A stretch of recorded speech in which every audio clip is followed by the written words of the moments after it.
We are going to be, got it. Today we are going to be talking about pre-K readiness, and I am Kate, and I am a parent coach and executive functioning coordinator at Ensemble Therapy. I also, my training is as a teacher, and I was a teacher for 7 years before becoming a school psychologist. And that's what I do with the majority of my time is I do psychological assessments in the school-based settings. That makes me an expert in developmentally what's appropriate for your children.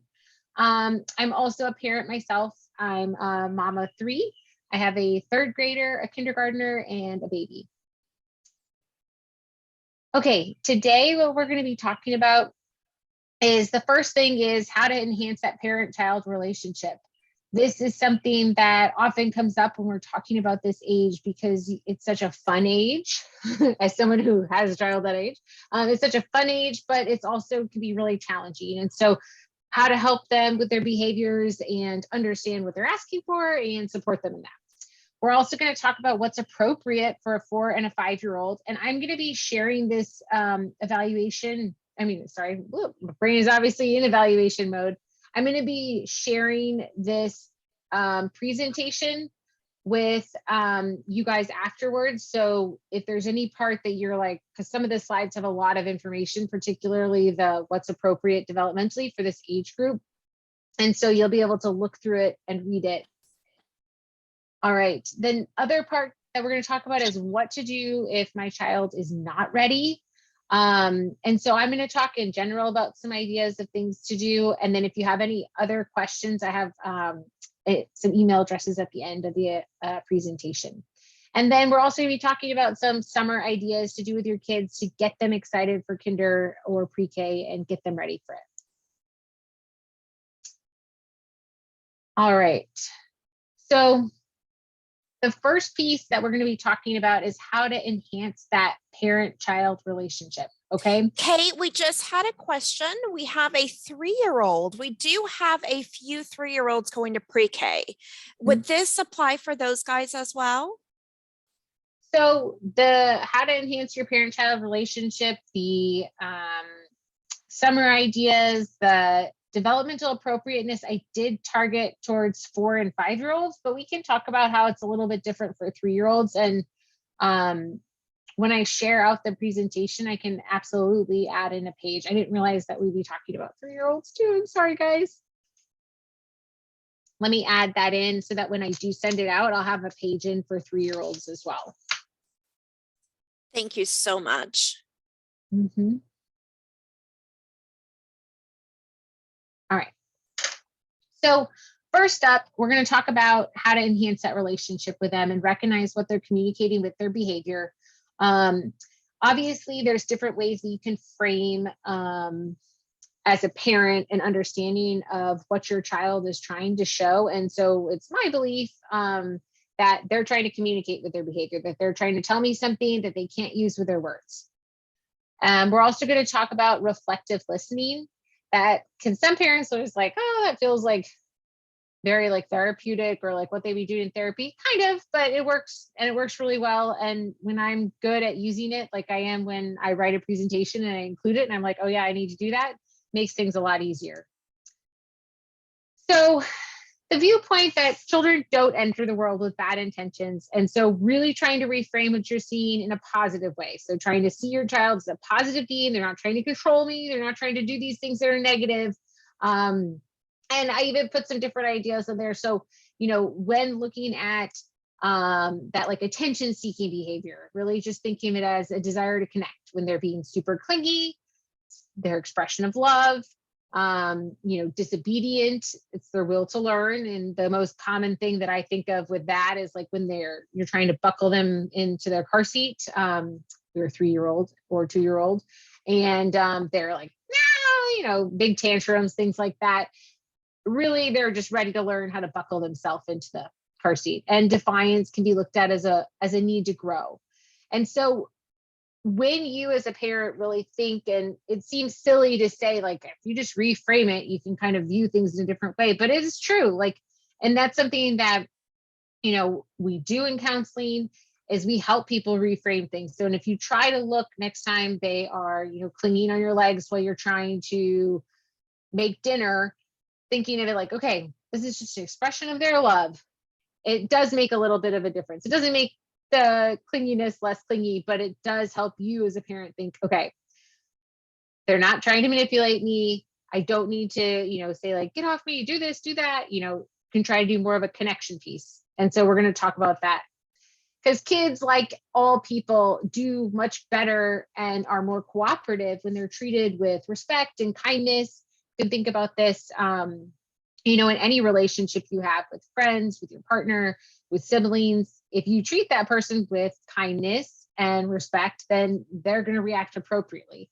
Like, I don't react very appropriately if someone treats me harshly or is disrespectful to me or is rude to me. The first thing my response is not going to be like, oh, that was really, really awesome of you to say that really rude thing to me. No, I'm going to be like a little bit set back and I'm not going to want to talk to them. And I'm not going to be receptive to whatever they have to say to me. So making sure that that we as parents are looking at our children in that more positive way and treating them with respect and kindness.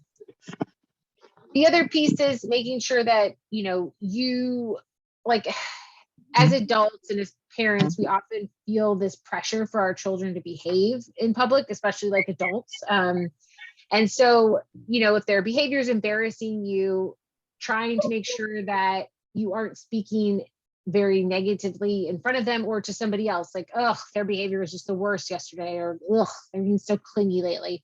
Trying to really think about the fact that they're listening and how can you speak about them in a way that's appropriate and how you would be okay if they heard what you were saying. All right. So thinking about this as well with your children, because we can't behave right if we don't feel right. Okay. And so when you think about your reactions to what they're feeling, making sure that they're not tired or hungry or stressed, because we wouldn't really want a microscope on us in those moments either. I know when I'm hungry or when I'm tired or more stressed, I am not good at problem solving and, reacting appropriately. And so thinking about, that for our children too. And this when they're littles, right? When they're 2, when they're 3, even younger, how important those naps are and those sleep cycles are. And then around age 3, that nap gets dropped. 4 for some kids, 5 for other kids, can really impact that crankiness level. So just making sure that you're thinking about them as a whole child and thinking about what you're kind of tossing towards them, especially as they transition to school. It's a really big transition for a lot of kids, and a lot of parents often report that they're seeing a lot of more tantrums, behavior regression, things like that can sometimes happen at the start of the school year as they're getting used to that new setting because they're more tired, they're more hungry, their schedule's off, their routine's off. So really trying as parents when they are having those moments of upset, not to deny their feelings. Like if they say they're hungry, not saying like, you're not hungry, you just ate. Or, like if they're like, I hate her about their sister or something, not saying like, you don't hate her. And trying not to teach philosophy. This is one that I'm bad at. I will always want to teach a lesson about everything. That's why I have this outlet. But trying to, not tell them a story about how you walked both ways uphill to school barefoot in the snow. I'm from Wisconsin, so snow was a big one. But life isn't fair, things like that. Avoid questioning, like, why did you do that? What were you thinking? Comparing them to others, like, look how nicely that child's doing. Trying to focus on them. And we'll talk about some strategies of ways to speak directly to your children. And also try not to lecture when they are upset. And these strategies, like I said, works well for all kids, all adults. Like, if your teen is talking to you about how this or that, or, the other, like so-and-so likes so-and-so, but now I'm devastated because they don't like me, don't deny their feelings. And we're going to talk about how to connect and reflect right away.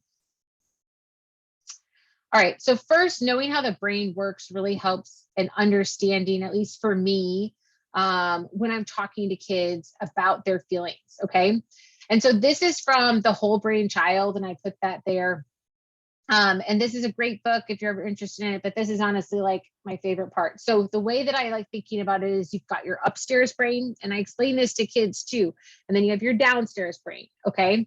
And so sometimes our brains can be overwhelmed with these feelings of like fear or anger or sadness. And when that happens, it's really confusing, especially to children, because they don't have all the life experiences that we do. And so we want to give them a way to kind of understand what's happening in their brain. And this vocabulary really helps. So I'm going to explain it like I would explain it to kids. So you can kind of reflect that back to your kids. So your upstairs brain is like your thinking brain. That's your problem solving brain. That's where you make decisions. And your downstairs brain that's your limbic system basically, but that's your feelings brain. That's where, you look out for danger, your fight or flight. And so what happens when we have these situations where we are upset, or your kids might be tantruming, they're in their downstairs brain. They cannot be logical. They cannot reason with you. They can't answer your questions or listen to your kind of like philosophical teachings for them. They're in the downstairs brain. And what we need to do at that time when they're in that downstairs brain is you need to connect with them, and you need to help them regulate so that they can get back up to the upstairs brain. And sometimes when we look at those different pieces and we talk about like the brain like that, we think about like ways that it's good and bad, right? Like sometimes the downstairs brain takes over when we're encountering big emotions. And the good thing is it makes our heart beat faster. So we're ready to run, right? There's your fight or flight. Like if you're, in the middle of the woods and you hear a sound, boom, that downstairs brain is going to take over, and you're going to get out of there really fast. It keeps us safe from danger, but the not good part is that we can't communicate effectively and problem solve when that downstairs brain has taken over. So with our kids, like I said, their upstairs brain is still under construction at times. So they just can't access these different qualities and behaviors at all times, especially when they are dysregulated or in their downstairs brain or really upset or starting a new school year and really exhausted all the time.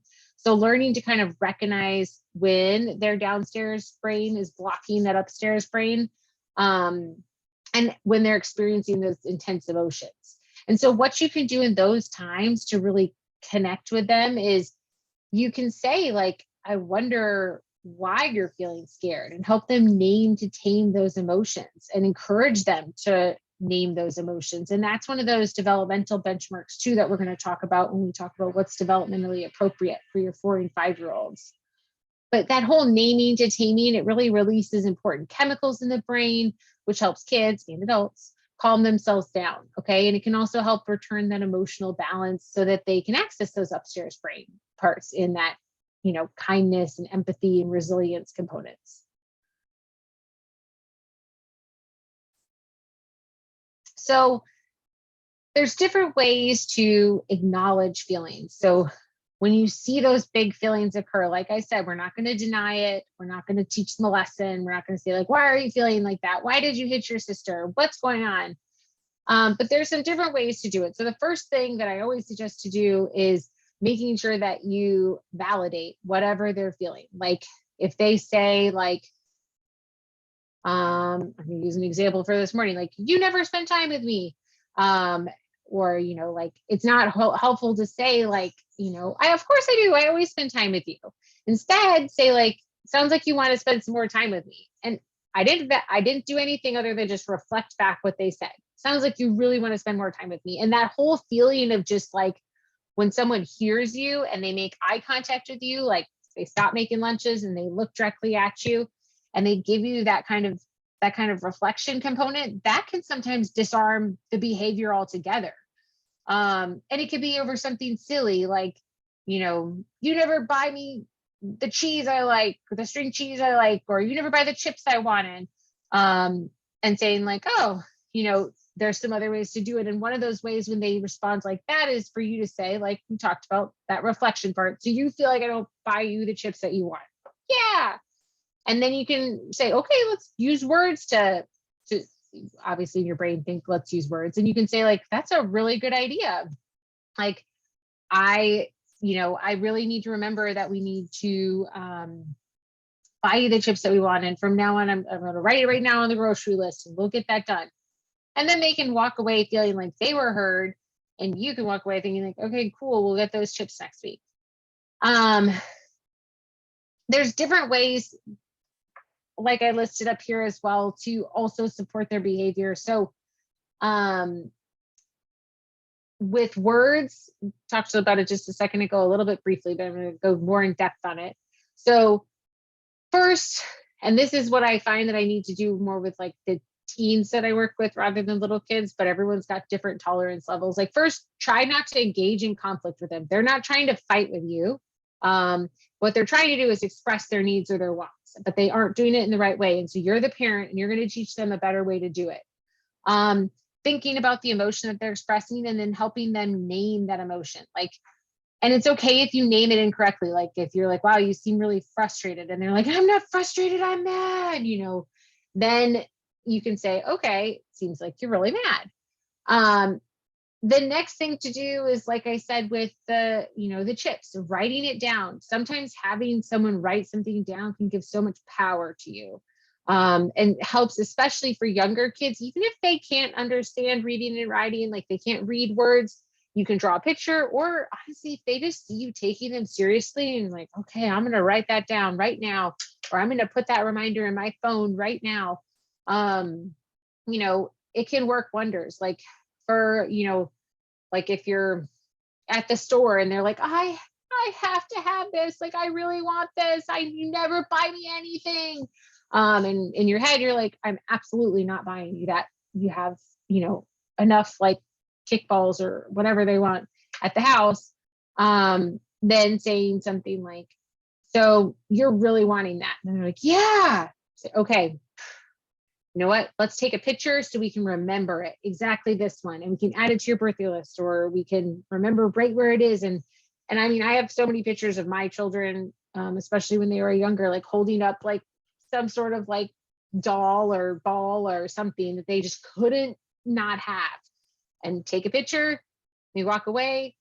They often forget about it. And if they don't forget about it, then great. Now I have a whole picture log of things that my kids want for when people ever ask.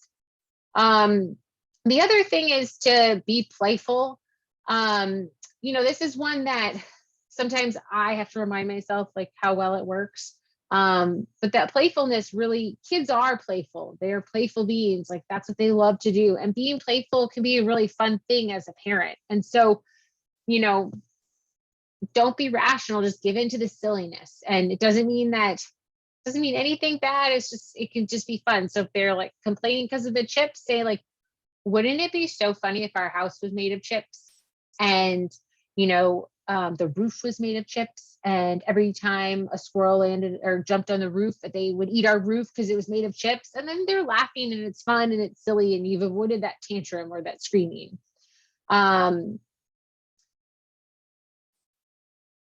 So now we're going to transition to what's developmentally appropriate for the different ages. And so, like I said, I am going to send this. So there's going to be a lot on the next screen and you might be like, oh, my brain's kind of overwhelmed.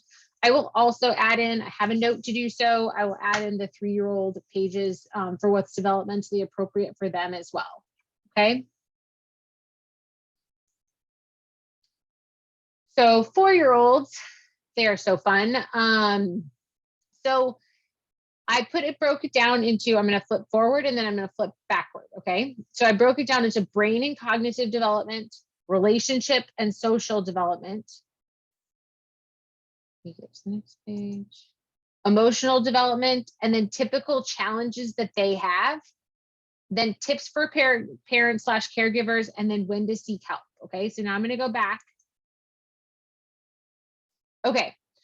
So 4-year-olds are, like I said, super fun. They're actually one of my favorite age groups to work with because they are really creative and they're much more independent than 3-year-olds. They're having less temper tantrums. They really just want to please you as an adult, most of them. They like to talk, not necessarily to listen, but they love to talk. And so they also are really fun because they learn best by doing, so they're good scientists. They do, tell lies that might be fantastical. They could be rigid in their thinking. They're very black and white.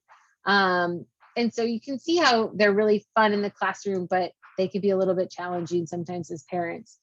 So something that pops up often in 4-year-olds that we see in the clinic is that they will start to really develop some super big fears. Like they'll have a bad nightmare 2 nights in a row, and then it's all they can think about. And because they're verbal, it's all they want to talk about. And because they don't really like listening to others, they're just going to keep talking about it. And so that can be something that comes up. Now, it's completely appropriate for a 4-year-old to have a nightmare and for them to kind of think about it over and over and to have fears, and a little bit of concern of like that fantastical thinking comes into play for them a lot. And so for that age group, it's good to really support them in listening. Like we talked about, that connection component. You're listening to them, you're validating them. Like, oh, that would be super scary if an octopus landed, out in the front and walked in through the door. Ugh, wow, that really sounds scary. And just listening, and you don't even, like, do you want to draw a picture about it? Do you want to, you can offer something like that, with those ways that we talked about. Or sometimes just that emphatic listening can be really helpful for them and helping to diminish some of those fears. So making sure that, the other thing that I wanted to touch on actually is that a lot of kids at this age group are still wetting the bed. So wearing pull-ups at night or having them sleep on a pee pad or waking them up that's what we call it in our house, pee pad, I guess, like a blanket or something that they don't have to soak through and ruin the mattress. Or, waking them up at night. But a lot of parents will get concerned around age 4 because they'll feel like, like they shouldn't be doing this anymore. They've been toilet trained for a whole year. Why are they still struggling with this? And so knowing that it's still appropriate, many still wet the bed, is technically still appropriate for up to 8, up to being 8 years old. The other piece that sometimes will come up for questions with parents is like, because of that deepness of some of those feelings for the first time, they might have really prolonged sadness or prolonged kind of anxiety-like behaviors around those like fears that they're having. And also they, because they're starting to mature and grow a little bit, this is where we as parents sometimes start to feel a little bit of a disconnect between them and that relationship. All right. 5-year-olds. Okay. 5-year-olds are also super fun. And so their brains are really cool as well. Obviously that's the part I really like. But they really learn a lot through play and hands-on activities. That's why kindergarten is all about the centers. They're really able to connect like emotion and factual aspects to these memories. So they're really starting to build memories that are their own, that they can really understand and grasp. They ask a lot of questions, and sometimes they can ask deep questions. One of the questions that I get asked often by 5-year-old parents is like, they're reversing letters and numbers, or they're writing their name in a mirror, basically. And so these are things that are still appropriate. We still expect letter and number reversals up through 2nd grade. So don't worry if you're seeing that, just you can point it out to them and they'll flip it and reverse it, or you can have at home like a little alphabet, like write the alphabet out or write the numbers out and just refer them to that with the correct orientation. 5-year-olds really like to help and cooperate and follow rules. They want a lot of approval from adults. They still look up to you guys as like their people. They can be really protective of their younger siblings. They can be good at encouraging others and engaging with others. They're good at using those kind of, like we call them SEL in the school, but like those social emotional learning skills. 5-year-olds are awesome at them.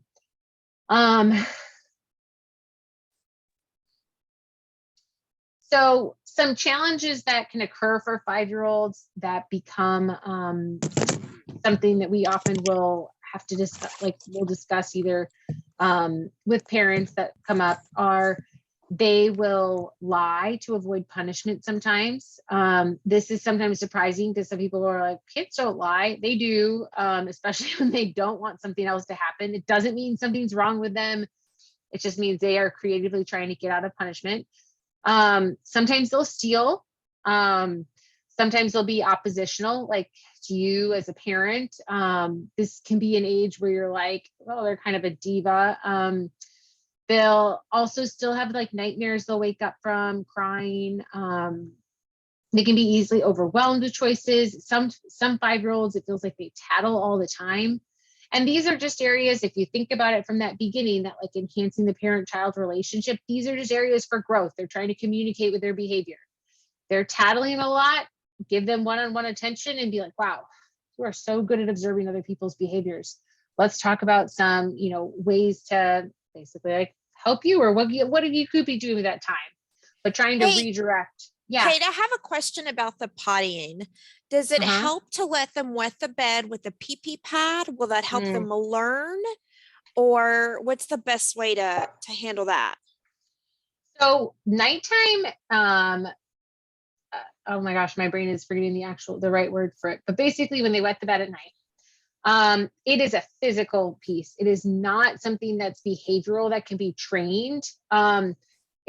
It's something, it's their body. They're too deep of a, like, and every kid's different, right? They're either too deep of a sleeper, or they are just, maybe their like sleep is so disrupted that they're kind of sleeping at a weird level of sleep. And so they're not getting deep enough. And that can also cause them to have accidents at night. And so you can practice good bedtime routines and morning routines, such as like going potty last thing before bed, limiting water at bedtime if you so see fit. And then you're going to eventually get to that. And same thing in the morning, waking up. We always use the restroom first thing. You can have your water in the morning.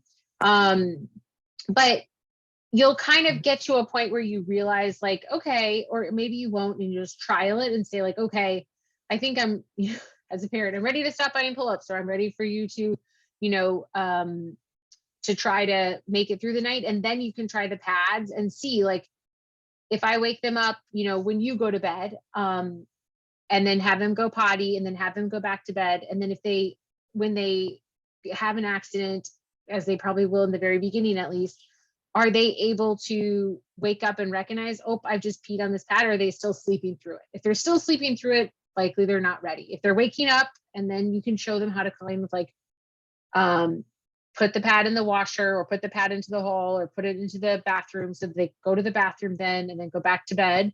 And then eventually their brains will wake up as they're starting to feel that release of pee.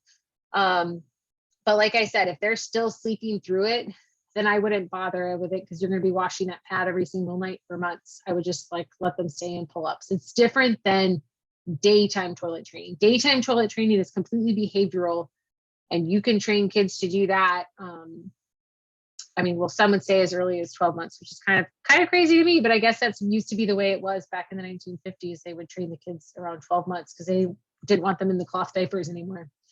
But things are so much easier for us now that they're paper diapers. So we train them, our kids, later. But daytime is behavioral, nighttime is physical, and cannot be really rushed. And you should just make sure never to shame them for it, because it's not something that they can help. Does that answer that question? I see that there's. Yes, ma'am. Okay, the questions are on the other screen, so I appreciate if you give me a heads up that there's questions coming through, because I'm looking. Yeah. So no water before bed is a good idea. She usually wants to drink a milk bottle before going to bed. So if you think about it, if you drink a lot of liquid before bed, you're going to have to likely go. Their bladders are smaller. And so the natural thing would be for her to wet the bed. Now, sometimes it'll come up where parents will say like, but then they're going to throw a huge fit, and we're just working on them dropping their daytime nap, and I just can't do another thing. Then don't, just let them be in pull-ups. They're eventually going to stop. Like it's really us as parents that get fatigued by it sooner. But there's eventually going to be a point when they say something like, I'm wearing pull-ups to a group of friends, and their friends are like, what? And then they're going to be like, oh my gosh, like there's some things that peers can kind of help out with, especially if they're a kid that's more comfortable and kind of like, I'm just going to keep doing this.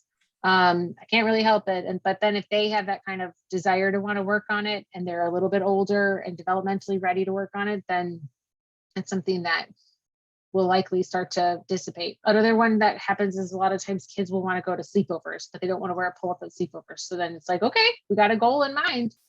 Let's see if you can do this. Does that make sense?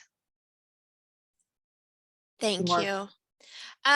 Does PFISD still do nap time? That I'm not sure about. Our pre-K director is at a training, so she's not. Oh, Doris says yes. Okay. Thank you, Doris. Oh, so does Jen. We've got some experts here. Yay. And then the question too about daytime training, including nap as well. It depends on how deep of a nap sleeper they are. My 3 kids never wet the bed in nap time, either at school, at preschool, or at home. But they did still wet the bed after learning how to daytime potty train. But maybe they're just not deep sleepers. I know some kids that are super deep sleepers and will still pee. From my understanding, it's a separate sleep kind of cycle and deepness. Okay. All right. So talk a little bit more about these 5-year-olds. Okay.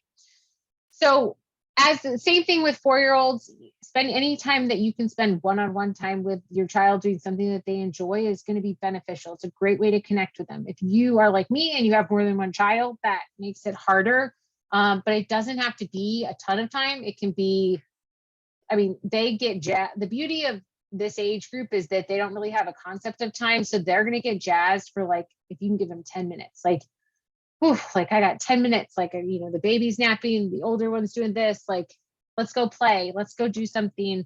And if they don't know what to do, you can give them some options. But any one-on-one time that they get to direct is super fun for this age group.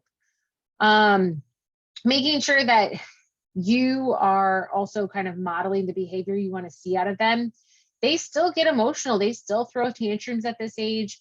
And so if you show them too, like, okay, like I just got upset, I lost my temper, I yelled, you know, modeling that for them, like, hey, I'm really sorry I lost my temper earlier. And I yelled, I shouldn't have done that. Next time I'm gonna walk outside and I'm gonna slam the screen door. No, I'm just kidding. I'm gonna walk outside and I'm gonna take some deep breaths. Or whatever kind of methodology that works really well for you, or maybe you notice your child needing. And always too, like after they have those big moments of upset and they're dysregulated and you get them calm, once they're calm, talking to them about, you know, next time, like, hey, you yelled at me and I didn't like that. You know, next time, what do you think you could try instead when you're really upset? And talking through those pieces with them. This is this age is a really good age to be consistent about those routines as far as bedtime routines and morning routines, especially as they transition to school. Like if you can have your routine set up in the summer as best as possible, which I say that and I recognize how hard it is to have consistent routines in the summer, but at least trying, and I put this later in the slides, like trying as you get towards like August, even if you start it, like put it on a reminder for yourself in August 1st, like, okay, we're going to start consistent bedtime routine. Like they're about to have a really big change as they enter elementary school for the first time in their life.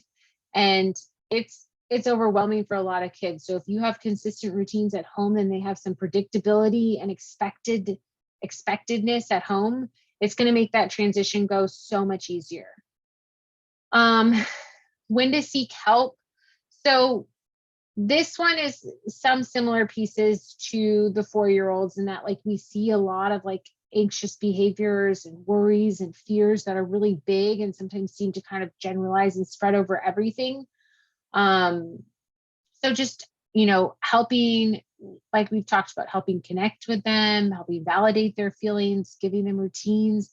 Whenever there's those feelings that kind of keep bubbling up that you might notice, like, boy, they seem really overactive, like, well, we say like dysregulated, or boy, they seem super anxious. Looking first at the body, like, are they getting the right foods to eat, which is tough, a tall order in itself for this age group, but are they getting the right foods to eat? Are they sleeping enough? Are they moving their body enough? And if those three things are intact, then I say, look at those routines and say, like, okay, are we being consistent in our routines?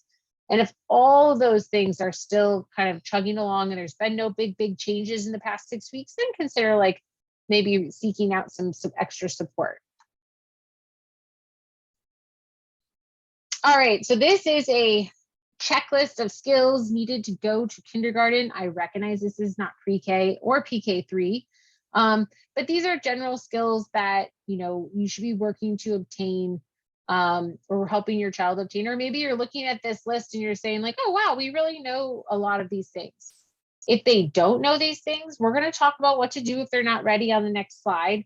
But knowing too that kindergarten and pre-K, this is where they learn a lot of these skills. Like, these are the grades that they enter in, and you are expecting that they're going to get support in these areas. And if they aren't meeting some of these benchmark areas, like I said, we'll talk about it on the next slide. I'm going to kind of go over them quickly, but like I said, I will send you a copy of this because this slide has a lot of information on it, similar to the other ones, okay? So at this age, as far as language, expecting them to use words to express their needs and wants. Speaking in complete sentences that are understood by others, we say about 80% of the time. Understanding two-step directions, go get your shoes and your water bottle. Can they follow both of those? Now, can they follow both of those when you're telling them independently?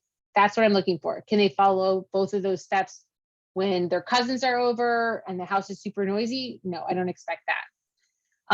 Can they make comparisons to, like, I think of these like the Sesame Street skills, like big, little, over, under. With reading readiness, this is a whole range. Typically what the expectation is for kindergarten, although it can be taught, is are they able to correctly orient themselves to a book? They're not supposed to read the books at this point, but can they open a book?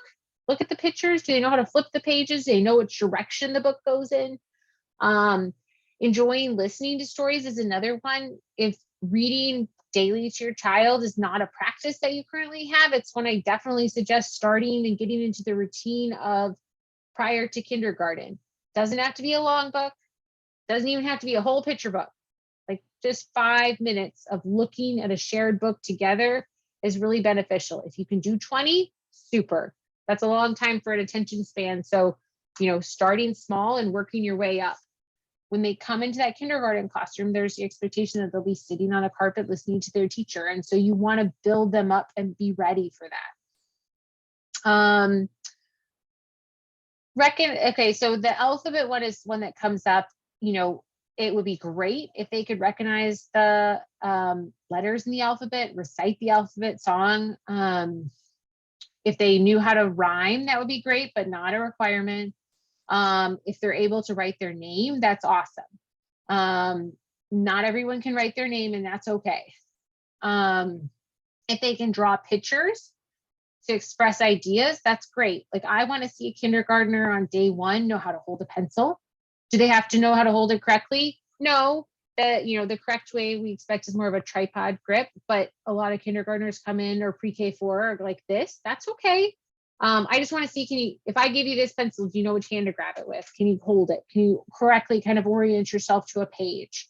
For math, counting, this is a fun one, and I put it in the summer ideas too, but like, there's so many ways that you can put counting into your daily life. Like, counting how many cars we just passed, counting how many leaves are outside, counting, how many people we have in our family. Like, the one-to-one correspondence for counting is a really big skill. And it's one that for pre-K and for K is a great one.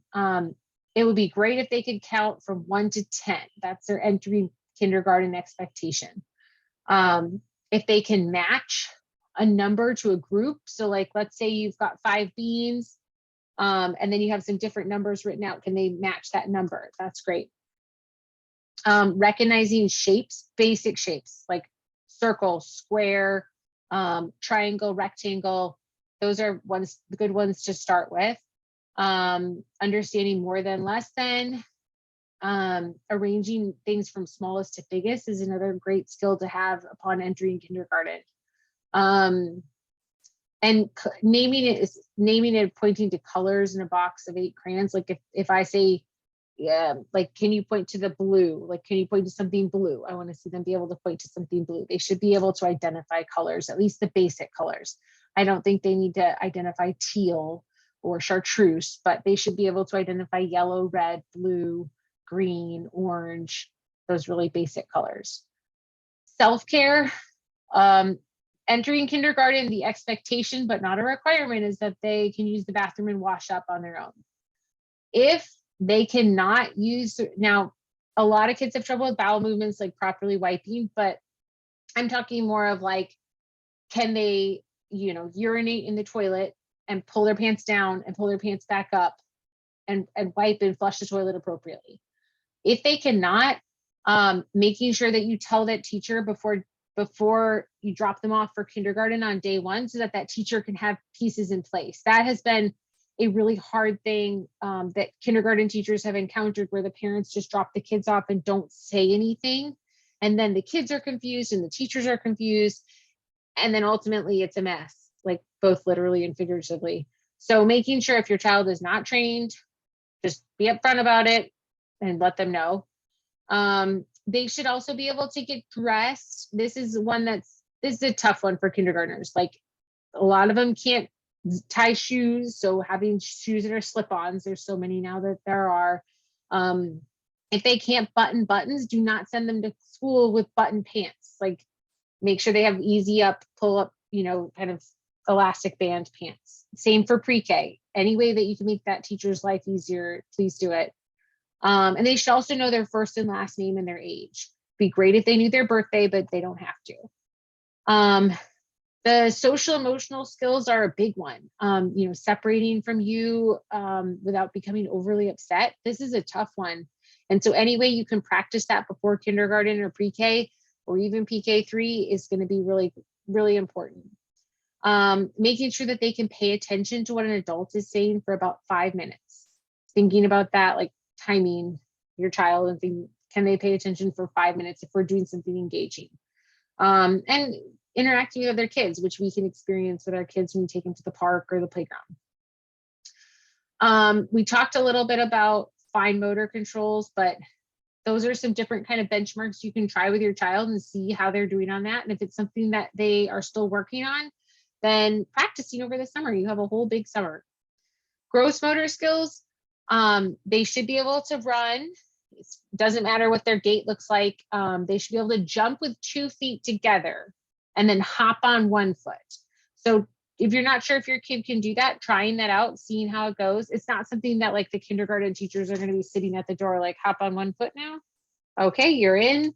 But it's a developmental milestone that they should be gaining. Climbing stairs, even if they have to have their hand on the rail and they put 1 foot up and then put the other foot up, that's fine. By this age, we do expect to see alternating feet, which if you've never thought about it, then watch your kid go upstairs sometime. And they should also be able to bounce a ball and catch it. Okay, what to do if they're not ready? So first one, I put it in tiers because that makes it the easiest for me. So tier 1, it's like your base tier. Use your summer. This is what the summer is for. Watch your child interact with peers. Make sure to exercise them, especially if you're seeing a lot of behavioral difficulties. Being outside playing is one of the best things for this age. In August, kind of transitioning to them to that school setting and school schedule and see how it goes. If you are concerned, like you've looked at that list and you're like, oh my gosh, they cannot do any of those things. They really can't do that many at all. Or boy, am I really concerned. Talk to a professional, like talk to your pediatrician. If you have a pediatrician, talk to a teacher, talk to their preschool teacher, consult with a counselor, like someone in our practice. And then the third tier and kind of like the top level is to, if you're very concerned about your child, and I have Charlotte's email at the end, you can email her and contact her. And you can request they can do a screening for a special education evaluation if they're showing, so if they're not meeting some of those benchmarks and you think they might need additional special education support during their school year. And so that's your kind of like top tier of like, I'm very, very concerned. Okay. So summer ideas. So places to go, I put it into places to go. Kind of flip through it so you can see things to do, and then books and apps. Okay. And then I'm going to leave a little bit of time at the end for questions. Okay. Out of respect for moving my timer right by me. Okay. So go to your local library if you have access to one. Oh my gosh, they're so amazing. They also have these big summer packs that they put out, which has tons of activities for your kids depending on their developmental level. I am a super big fan of libraries. You can check out any books, you can request books that you can't find. It's a really good place to get fresh books. It's a good place to just sit and be in the air conditioning in the summer in a fun place that's not your house. And having your kids surrounded by literature is, in my opinion, never really a bad thing. You can go for like a 5 senses hike, and by hike you can like go for a hike, or you can actually just walk around your neighborhood and be like, what do you hear? What do you see? You know, what do you taste if you're brave? You know, what do you smell? What can you touch? And just talking about those 5 different senses. Go swimming, count the number of people in the pool. Swimming is so good for kids at this age, even if they can't swim. You know, you holding them, being in the water, practicing those skills, just that buoyancy component, the way they move their bodies in water is really good for their little brains. You can take an alphabet walk, like, oh my gosh, there's a tree, tree, or let's find something that begins with an A. Any ways to kind of incorporate that into their day, into their life, so that they can have these skills built up for them before entering that pre-KK classroom. Having them like help you plan your grocery list, or having them plan a meal or cooking with you. Like there's so much involved in those components, math, and, you know, learning about what good foods do for your body. I also linked in there some different summer activities, and then a 512 guide for summer things to do in Austin that had a lot of really good ideas broken up into different ways. If you get to that point, you're just like, I don't know what I want to do with them. So things to do around your house, again, books are so good for this age. It helps increase their vocabulary. It helps them understand basically how to turn pages in a book. They might even be able to start identifying some words or letters or sounds. Any way that you can incorporate literacy in their life is huge. And there's a lot of research that shows that the more reading and the more literacy, and that kind of like how it increases the vocabulary, how much more successful those kids are in school. So read. Singing songs with them, working on rhyming, telling stories together, like being collaborative storytellers. Okay, and then what do you think happens? Like helping build that vocabulary. Setting up play dates with same age peers. This is a good way for us as parents to know, one, for our kids to get a good play, great.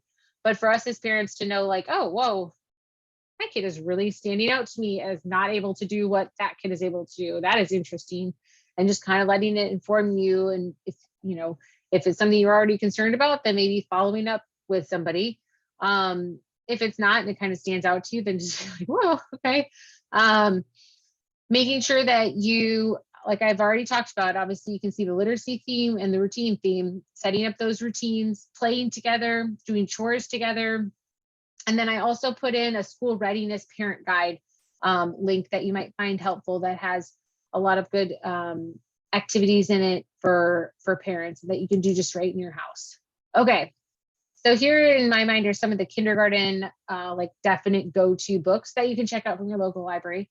One of my favorite ones is The First Day Critter Jitters. It's awesome. We read it in my house before kindergarten for each of my kids, and it's such a cute one. And the animals, the characters are animals, and so it's easier when you talk about it with the kids about the book, like, you know, which animal do you feel like the most? And they might identify with one character one day and one the next day, but it can really open up some good conversations, especially when they're feeling really nervous about this unexpected looming school.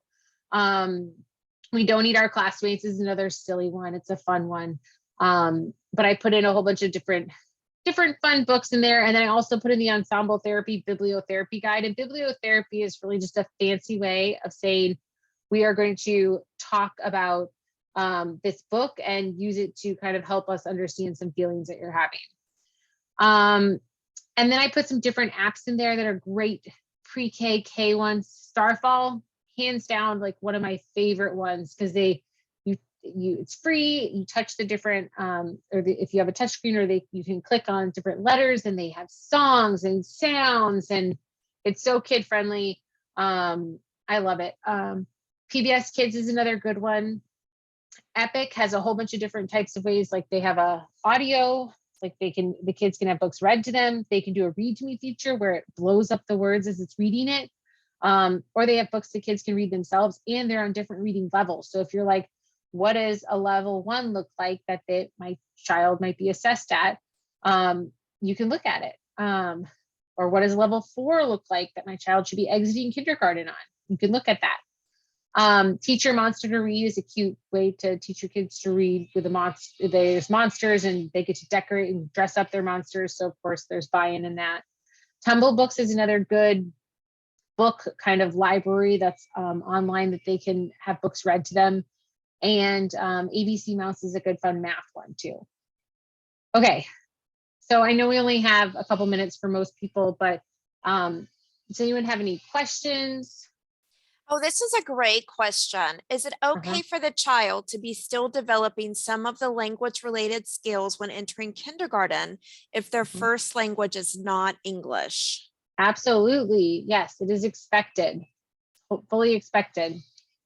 For students, if their first language is in English, sometimes there could be like they might be a little bit behind some of their monolingual friends.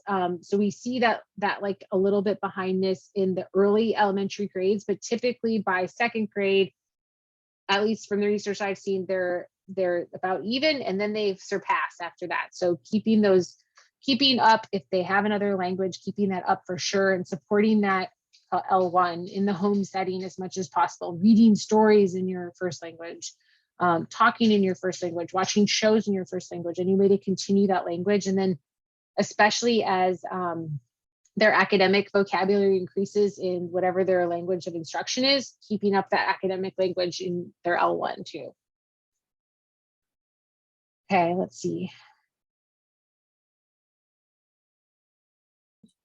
Okay, I am going to, once I can click on it again. If you didn't see it, I put the link for you to drop me your email address so that I can send this presentation to you. I am going to place the link in there again for those of you who may not have seen it or who have just joined, as soon as I can get my fingers on it. So you'll see that in just a second. Here's another question. If at home we speak a foreign language, we want the child to continue learning that language, should we stop and start speaking in English with the child? No.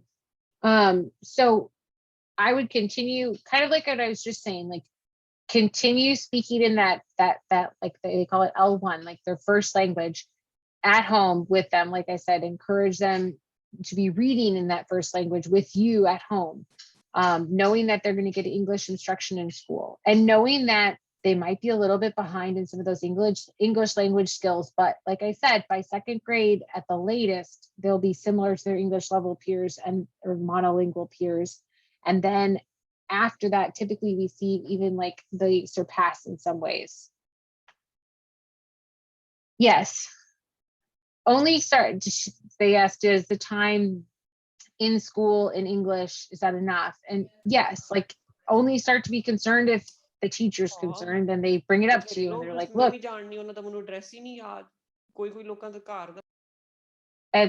they're not, then start to get concerned if the teacher talks to you about something, and then you can start to reevaluate some pieces. But I would just continue speaking in that L1 and supporting them in that. Like I said, typically around third grade, that's when I do notice that sometimes there's more social language at home and not academic language. So any way that you can incorporate academic language, like doing homework in, their first language, is a beneficial way to kind of incorporate that. Okay. Any other questions?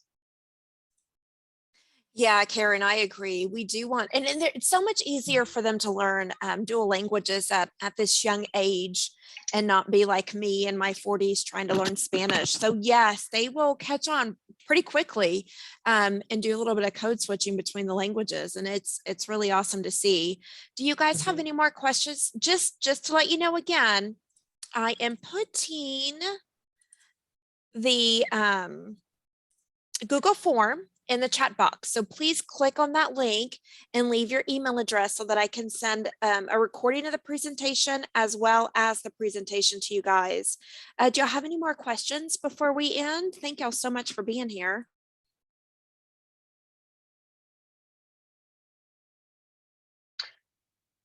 Okay, well, I also put Charlotte, who's the pre-K coordinator, pre-KK coordinator. I put her email address in there. So if you do have other questions, please know that she's a good person to reach out to.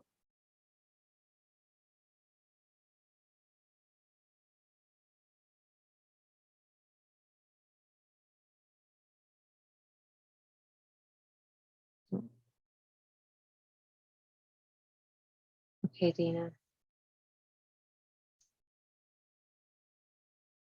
All right, so I guess that, like I said, before I send it out, I will add that 3-year-old page in, and then I'll give Dana the link for that, and then she'll send it out to everybody that put their emails in the form.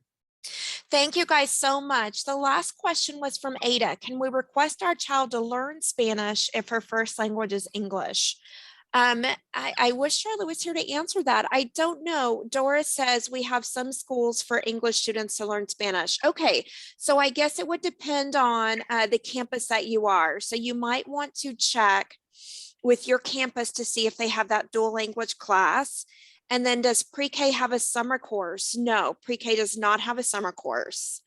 If you guys have any more questions, you can reach out to Charlotte or you can reach out to your campus. They'll have more information for you.